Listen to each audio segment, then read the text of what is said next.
Now, the main part of the American army at this point, in 1776, after the evacuation of Boston by the British, is not in Canada.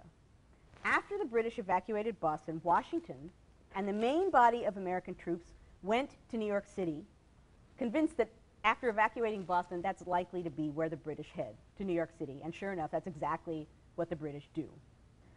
Thomas Gage, commander of the British forces, had been recalled by this time, and he'd been replaced by Sir William Howe, who arrives in New York City in July of 1776.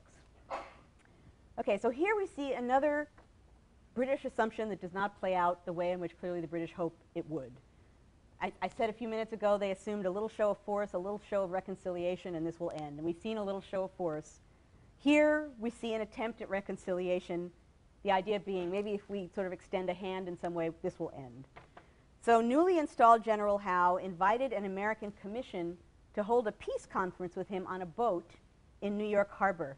This ends up being known as the Staten Island Peace Conference, and somehow it's just, I have no issue with Staten Island, but I just don't expect that all those words to go together, the Staten Island Peace Conference, which is held September 11th, 1776. At the conference, Howe tells the American commissioners, Benjamin Franklin, John Adams, making a little appearance, and South Carolinian Edward Rutledge, all of them there from the Continental Congress, that he would hate to be forced to destroy his brothers, the Americans. He's wishing that there was something they could do so that he can be spared the horror of having to kill his brethren.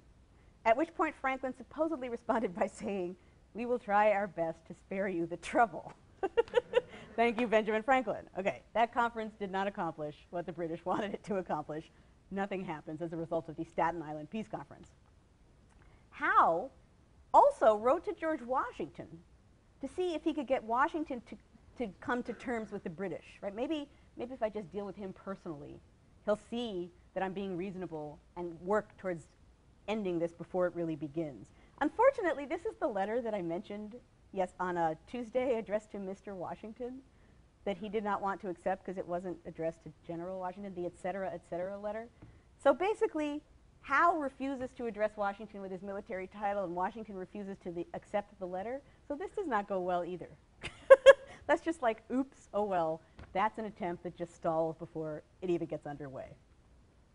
So there we have basically the first phase of the war, this idea that a little push, a little shove, a little display of force, a little reconciliation, and things will end.